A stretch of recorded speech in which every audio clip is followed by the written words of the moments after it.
한잔하셨어요? 네. 아유, 다들 건강하기 위해서 감사합니다. 덥다 하는데 외국에 보니까 50도가 되는 곳도 있고 40도가 넘는 날씨가 한 달 넘게 이어지는 미국 어느 도시 이야기도 보고 하면 그래도 감사하다 하는 생각이 들고, 또 가까운 이웃 중국에 홍수가 나가지고 차들이 막 쓸려가는 걸 보면 참 하나님 은혜가 그래도 감사하다, 이만한 것이 감사하다.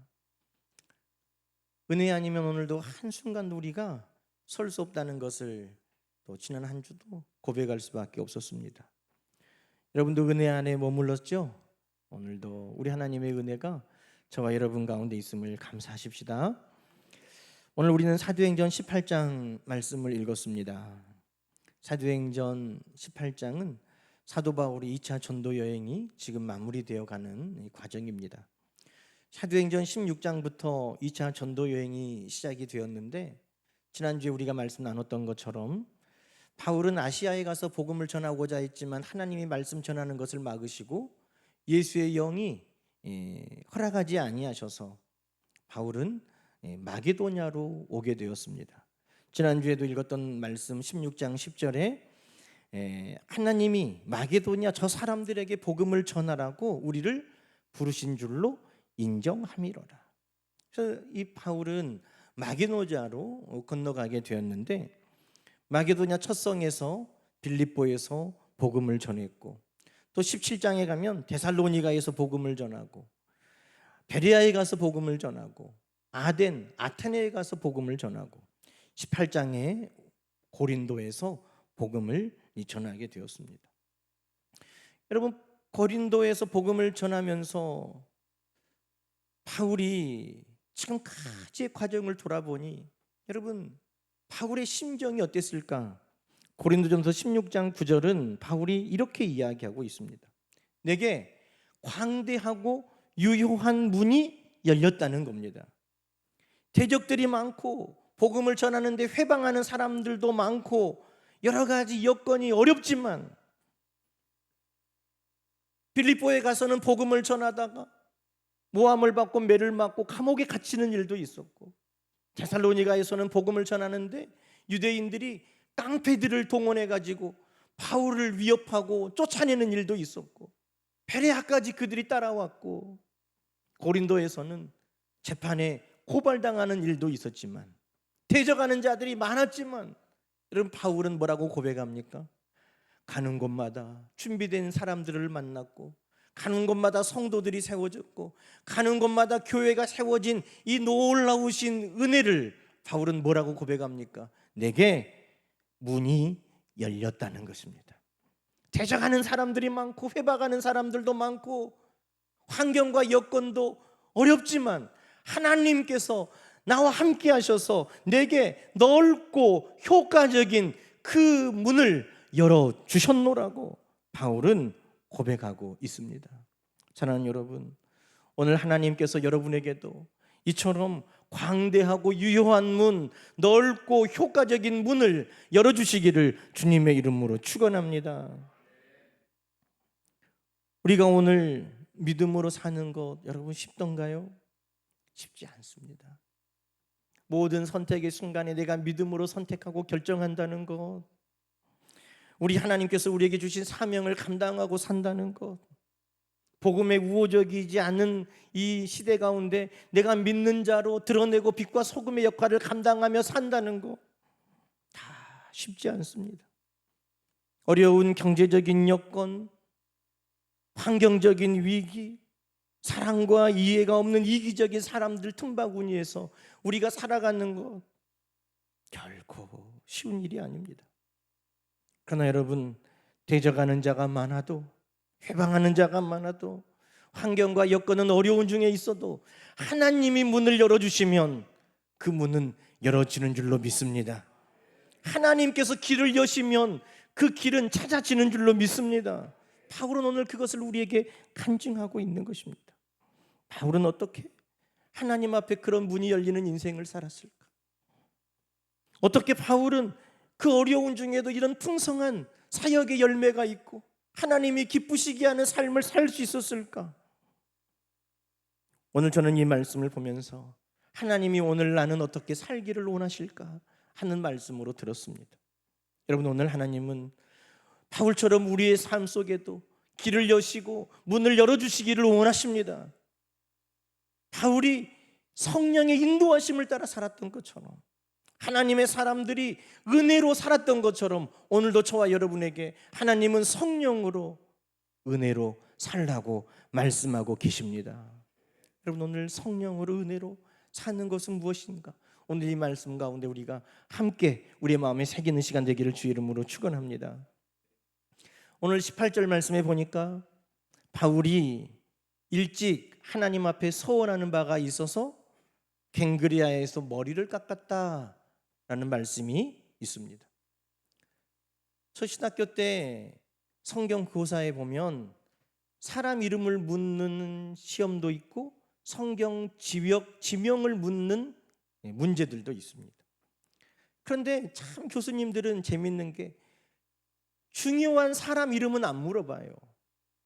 중요한 지역은 안 물어봐요. 왜? 다 외우거든, 학생들이. 그러니까 우리가 별로 중요하지 않은 사람, 우리가 별로 중요하지 않다고 여기는 곳, 그런 곳을 물어봅니다. 근데 시험에 어떤 문제가 나오느냐? 오늘 이 문제가 나왔어요. 바울이 서원하여 머리를 깎은 곳은 어디인가요? 그런 게 나옵니다. 어디예요? 갱그리아. 이거 외워야 하잖아요. 한 번 듣고 쉽게 외워집니까? 그래서 우리는 그렇게 외웠어요. 야, 바울은 왜 저렇게 하고 다닌대? 아이, 그러게 말이야. 갱그레야. 아이, 지 스타일이요. 갱그레. 그러면서 우리가 그렇게 외웠어요. 갱그레야. 마가 요한은 밤에 배를 타고 도망갔어요. 마가 요한이 배를 타고 도망간 곳이 어딘가요? 밤에 도망갔다고, 밤에나. 우리 그렇게 외웠어요. 그런데 여러분, 그때는 이게 중요한지 몰랐어요. 그런데 수요일 새벽에 이 본문을 가지고 말씀을 준비하는데 이 말씀이 저에게 새롭게 들렸어요. 왜 갱그리아에서 바울이 머리를 깎았을까 하는 거였어요. 여러분, 갱그리아에서 왜 바울이 머리를 깎았을까요? 바울이 머리 깎은 것이 뭐 대수라고 그걸 성경에 기록했을까요? 갱그리아에 유명한 어떤 이발소 미용실이 있었을까요? 아니에요. 성경은 바울이 일찍이 서원한 일로 머리를 깎았다는 겁니다. 여러분, 민수기 6장에 보면 하나님 앞에 자기를 드린 사람들의 이야기가 나옵니다. 민수기 6장에 그들을 나실인이라고 그랬습니다. 여러분이 잘 아는 나실인이 있어요. 삼손이죠. 삼손이 나실인으로 살 때 어떻게 살았습니까? 머리를 자르지 않았다는 거예요. 나실인에게 하나님께서 명령하셨는데 독주를 마시지 말라, 그리고 하나님 앞에 드린 그 날 동안은 머리를 깎지 말라는 것이었습니다. 여러분, 바울이 하나님 앞에 서원한 것 때문에 머리를 깎지 않다가 그 서원하는 것이 다 이루어져서 갱그리아에서 머리를 깎았다는 이야기를 지금 성경은 하고 있는 것입니다. 여러분, 바울이 하나님 앞에 서원했던 것이 무엇인지 성경은 말하지 않습니다. 그건 그리 중요하지 않아요. 바울이 전도 여행을 하는 동안에 하나님, 내가 전도 여행할 때 나를 안전하게 지켜주십시오, 그것을 하나님 앞에 간구했을 수도 있어요. 하나님, 내가 한 사람이라도 더 복음을 전하기 위해서, 한 곳에라도 더 복음을 전하기 위해서 내가 정말 쉬지 않고 게으르지 않게 하나님 그 사명을 감당하겠습니다. 하나님 앞에 약속한 것일 수도 있어요. 그것이 무엇인지 우리는 알지 못합니다. 그러나 그 많은 대적자들이 있었고, 그 많은 회방자들이 있었고, 그 많은 어려운 환경 가운데 있었지만 바울이 하나님 앞에 약속한 것을 지킬 수 있도록 하나님이 도와주셨고, 바울이 그 하나님 앞에 간절히 기도하는 것들이 다 응답되고 이루어질 수 있도록 하나님이 바울에게 축복하여 주셨다는 것입니다. 그 모든 것들을 이 한마디로 오늘 성경은 우리에게 알려주고 있는데, 바울이 일찍이 서원한 것이 다 이루어져서 겐그리아에서 바울이 머리를 깎았다는 것입니다. 사랑하는 여러분, 오늘도 우리는 하나님 앞에 소원하는 바들이 있지 않습니까? 하나님, 나도 이렇게 살고 싶습니다. 우리도 하나님 앞에 간구하는 것들이 있지 않습니까? 하나님, 이런 것들을 나에게도 이루어 주시고 응답해 주십시오. 내가 하나님 앞에 약속한 것들을 지키고 내가 하나님 앞에 기도한 것들이 응답되는 삶, 얼마나 복된 삶입니까? 바울은 지금 그 삶을 누리고 있다고 오늘 성경은 우리에게 이야기하고 있습니다. 어떻게 그런 일이 가능했을까? 많은 대적들이 있었음에도 어떻게 그의 앞에 문이 열어졌을까? 어떻게 많은 어려움과 환난이 있었는데 그가 하나님 앞에 소원했던 것들을 다 지킬 수 있었고 그의 간구들을 응답받을 수 있었을까? 여러분, 그 비결이 궁금하지 않습니까? 오늘 18장 21절은 우리에게 그 비결을 보여주고 있습니다. 바울은 전도여행을 하면서 사는 동안 이 마음으로 살았다는 거예요. 만일 하나님의 뜻이면 너희에게로 돌아오리라. 바울이 모든 것을 결정할 때 여러분, 내가 보는 형편과 처지로 그것으로 결정하고 선택하지 않았다는 겁니다. 내가 할 수 있느냐 없느냐, 내 능력으로, 내 지식으로, 내 경험으로 판단하지 않았다는 겁니다. 내 감정에 휩쓸려서 그것을 결정하지 않았다는 겁니다. 바울이 하는 모든 선택의 중심에는 하나님의 뜻이 있었습니다. 사도행전 16장에 바울이 아시아로 가고자 하는 것을 접고 마게도냐로 갔던 그 모든 선택에도 성령의 인도하심을 따랐던 것처럼 오늘 바울이 했던 그 모든 과정에 하나님의 뜻을 구하였다고 성경은 우리에게 알려주고 있는 것입니다. 여러분, 하나님의 뜻을 구하고 성령의 인도하심을 따라가면 길이 열어질 줄로 믿습니다. 하나님의 뜻을 구하고 성령의 인도하심을 따라가면 아무리 원수가 많고 대적하는 자들이 많고 환경과 여건은 어려워도 하나님은 문을 열어주시고 하나님은 그곳 가운데 우리의 소원이 다 지켜지고 간구가 이루어지도록 하나님은 우리를 도와주시는 줄로 우리는 믿습니다. 여러분, 사도행전 10장에는 예수님이 이 땅에서 선한 일을 행하시고 마귀에게 눌린 모든 사람들을 다 고치시고 우리 예수님께서 능력을 행하신 그 모든 비결도 기록하고 있는데 그것도 바로 성령님과 하나님과 동행하심으로 가능했다고 이야기하고 있습니다. 우리 예수님조차도 늘 성령의 인도하심을 따랐고 아버지의 뜻을 구하며 사셨다는 것입니다. 삶의 주도권을 누구에게 내어드렸다고요? 아버지께 내어드렸어요. 성령님께 내어드렸다는 것입니다. 여러분, 어느 누구도 내 힘으로, 내 능력으로, 내 열심으로, 내 지식으로, 내 경험으로 문제를 해결할 수 있는 사람은 없습니다. 모세도 그가 이집트의 왕자였지만 내가 왕자니까 내 왕자의 힘으로, 내 신분으로 고통당하는 내 히브리 백성들을 내가 좀 구해주어야 되겠다 할 때 그런 아무것도 할 수 없었고 다만 살인자가 될 수밖에 없었습니다. 그의 열심이 사람을 죽였고 그가 그의 백성들을 건져내겠다는 그 열심이 살인자가 되게 만들었어요. 그러나 여러분, 그가 하나님께 드려지고 하나님이 그를 인도하셨을 때 그는 자기 힘으로 한 게 아니에요. 하나님의 인도하심을 따라갈 때 수백만 명의 히브리 백성들을 애굽에서 건져내고 홍해 바다를 가르고 건너가게 만들고 광야에서 만나와 메추라기로 먹이고 그들을 전쟁에서 승리하게 만들고 가나안 땅까지 이끌어가는 민족의 지도자가 된 것입니다. 누가 합니까?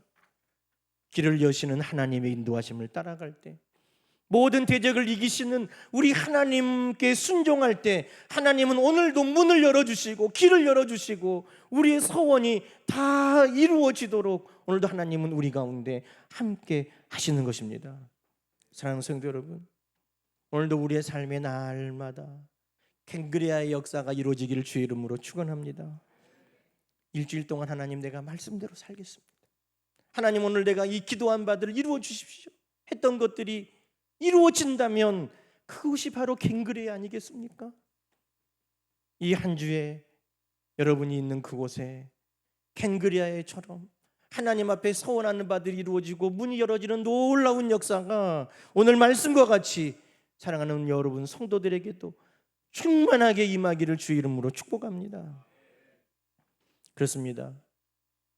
바울이 살아가는 그 능력의 비결은 성령의 인도하심을 따라가는 것이었습니다. 그런데 오늘 본문에 보면 바울만큼이나 훌륭한 한 사람을 또 소개하고 있는데 그 이름은 아볼로였습니다. 24절에 보니까 알렉산드리아에서 나온 아볼로라고 이야기하고 있습니다. 여러분, 이 아볼로도 27절에 보면 믿는 자에게 많은 유익을 주는 사람이었고 예수는 그리스도라 증언하며 많은 사람 앞에서 유대인들의 말을 무력하게 하는 능력을 행하였다고 성경은 기록하고 있습니다. 어떻게 믿는 자에게 많은 유익을 주고 이렇게 능력을 행하며 살 수 있었을까? 아볼로를 통해 우리에게 주시는 그 비결은 뭘까요? 여러분 27절 말씀 보십시오.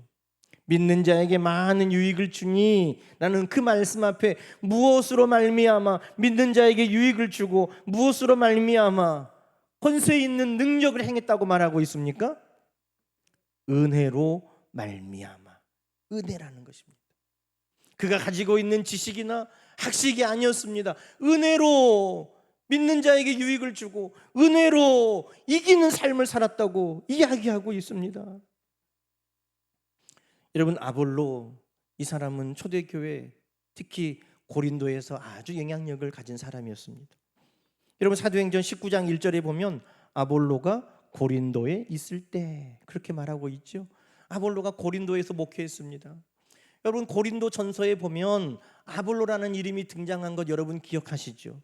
고린도 교회에는 아픔이 있었는데 교회에 파당이 있었습니다. 나는 예수님께 속했다, 이해되죠? 나는 바울에게 속했다, 바울이 복음을 심었으니까 나는 바울 선생님이 좋아, 이해됩니다. 수제자인 베드로, 나는 베드로파야, 이해되죠? 그런데 그 고린도 교회에 예수, 바울, 베드로만큼이나 영향력 있는 사람이 누구였느냐? 아볼로였습니다. 그래서 나는 아볼로에게 속했다라고 하는 사람들이 많이 있었다는 겁니다. 고린도전서 3장 5절에서 6절에 보니까 바울이 아볼로에 대해서 이렇게 이야기합니다. 아볼로는 무엇이고 바울은 무엇이냐? 나는 심었고 아볼로는 물을 주었으되 오직 하나님께서 자라게 하시느니라. 여러분, 고린도 교회가 성장할 수 있도록 복음을 심은 사람은 바울이고 그 복음이 심겨진 이후에 물을 주고 가꾼 사람이 누구라는 거예요? 아볼로라는 거예요.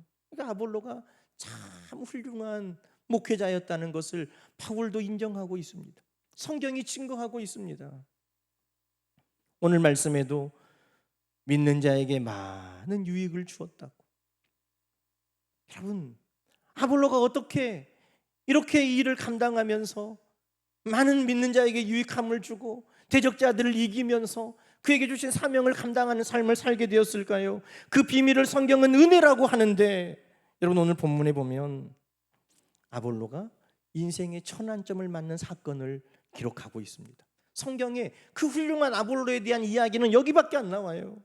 그런데 아볼로가 어떻게 은혜의 사람이 되었는가를 성경은 이야기하고 있습니다. 24절, 여러분 아볼로는 알렉산드리아 출신이라는 겁니다. 이 말을 들으면 사람들은 다 이해했다는 거예요. 왜? 알렉산드리아는 알렉산더 대왕이 이집트를 정복하고 기념으로 자기 이름을 갖다 붙인 도시였습니다. 알렉산더 대왕이 세운 도시, 무역의 중심, 상업의 중심, 로마에서 두 번째로 큰 도시로 모든 철학과 지혜가 그곳에 다 모였습니다. 여러분, 성경을, 구약 성경을 히브리어로 썼는데 히브리어로 쓰여진 성경이 그 당시 모든 나라 지식의 근본인 헬라어로 번역되는 일이 있었습니다. BC 1세기에 그것을 70인역이라고 그럽니다. 그 70인역이 라틴어로, 독일어로, 오늘 한국말로 번역돼서 우리가 보고 있는 겁니다. 히브리 말을 다른 나라 말로 번역한 최초의 일, 그 일이 어디에서 일어났겠어요? 이 알렉산드리아에서 일어났어요. 그러니 그곳은 아주 세상적인 지식도 성경적인 지식도 아주 뛰어난 도시였다는 겁니다. 그곳에서 이 아볼로라는 사람이 나고 자랐습니다. 그래서 24절에 뭐라고 말합니까? 이 아볼로가 언변이 좋고 성경에 아주 능통했다는 거예요. 여러분, 사도 바울을 사람들이 비난할 때 뭐라고 비난했습니까? 사도 바울은 아는 것도 많아. 글을 쓰는 거 보면 아주 그래, 지식이 풍부해. 그런데 만나가지고 말을 들어보면 바보 같아. 말을 못해. 어휴, 아는 거 많으면 뭐해? 말을 못하는데. 사도 바울을 비난하는 사람들이 사도 바울의 말이 졸하다고, 뛰어나지 못하다고 비난했다는 거예요. 그런데 이 아볼로는 어떻습니까? 성경도 풍부하게 알 뿐만 아니라 말에도 아주 뛰어난 사람이었다는 거예요. 그러니 얼마나 지식과 성경에 뛰어났다는 것을 이야기하고 있겠습니까? 특히 아볼로라는 이름은요, 웅병가라는 뜻을 가지고 있어요. 웅병가. 그런데 이 웅병가라는 이 아볼로의 뜻이 또 하나가 있는데 무너뜨리는 자입니다. 파괴자예요. 어떤 사람이든지 아볼로가 말을 하면 그 사람을 다 설득해서 그 사람을 무너뜨리는 거예요.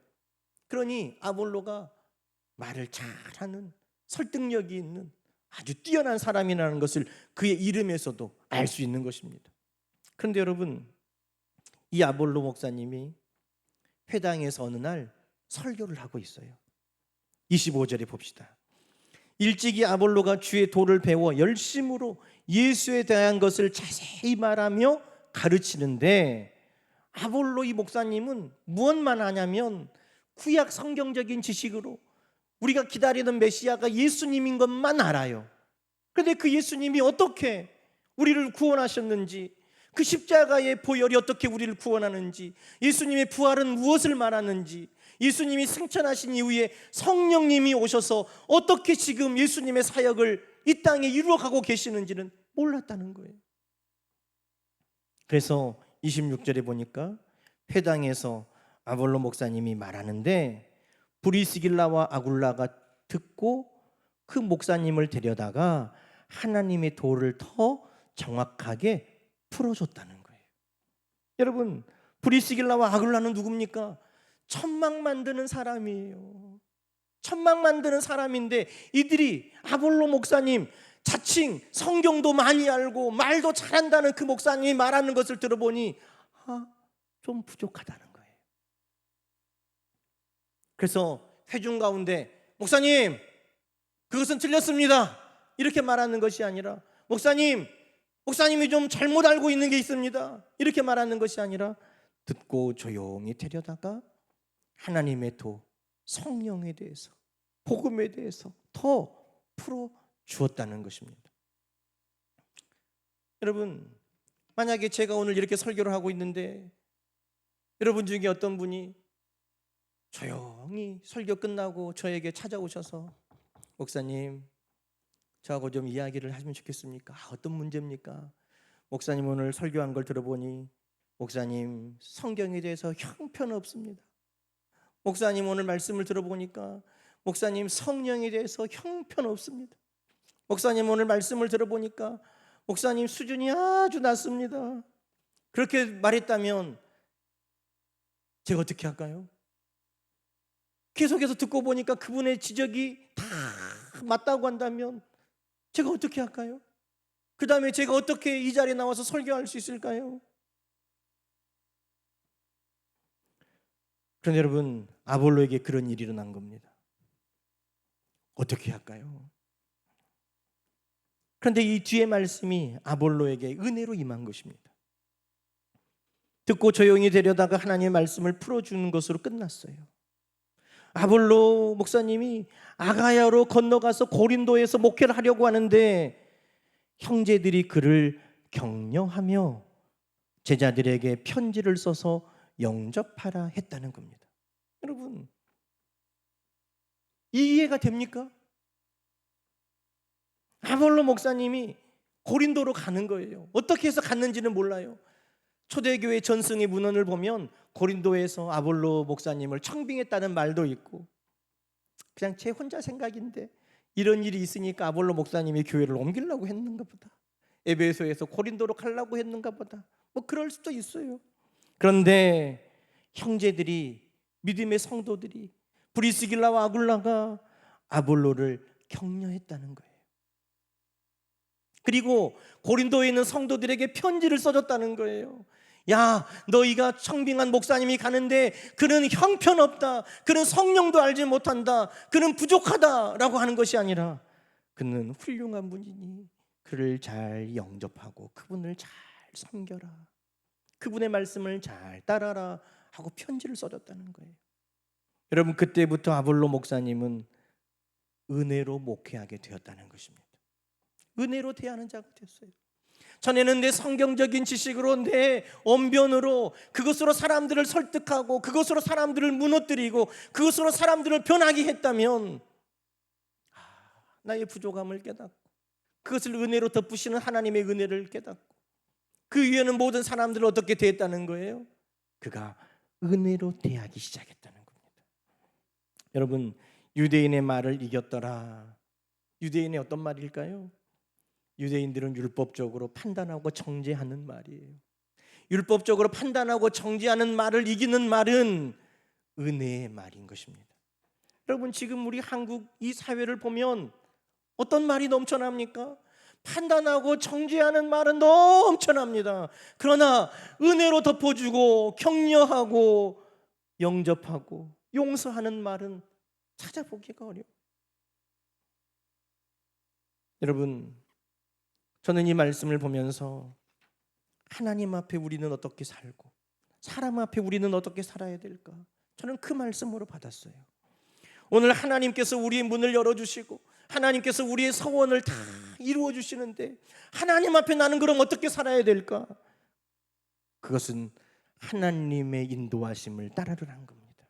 하나님의 뜻을 따라가라는 겁니다. 성령의 인도하심을 따라가라는 겁니다. 그러면 사람들 앞에 나는 어떻게 살아야 될까요? 하나님이 문을 열어주시는 그 사람, 하나님이 들어쓰시는 그 사람은 모든 사람 앞에 은혜를 나누는 사람이라는 것입니다. 내가 죄인이었을 때 나를 용서하시고 여기까지 사랑하여 주신 그 하나님의 은혜를 내가 기억한다면 오늘 모든 이들에게 은혜로 우리는 다가서는 것입니다. 나의 부족함을 품어주었던 성도들을 기억한다면 모든 사람을 은혜로 품을 수 있는 것입니다. 여러분, 오늘 하나님을 인정하고 은혜로 모든 사람을 대한다면 오늘 하나님은 바울과 아볼로에게 그렇게 하셨던 것처럼 오늘 우리에게도 많은 대적이 있고 방해자들이 있고 어려운 환경 가운데도 우리의 길을 열어주시고 문을 열어주시고 우리의 소원을 이루어주시고 많은 사람들을 유익하게 하며 오늘도 하나님의 증거자로 살아갈 수 있도록 우리를 축복하여 주실 줄로 믿습니다. 한 주간 여러분 마음에 새기십시오. 하나님 앞에 나는 하나님의 뜻을 구하며 살리라. 사람들 앞에 나는 은혜를 베풀며 살리라. 그런 한 주가, 그런 우리의 평생의 삶이 되시기를 주님의 이름으로 간절히 축원합니다. 함께 기도하십시다. 하나님 아버지, 감사합니다.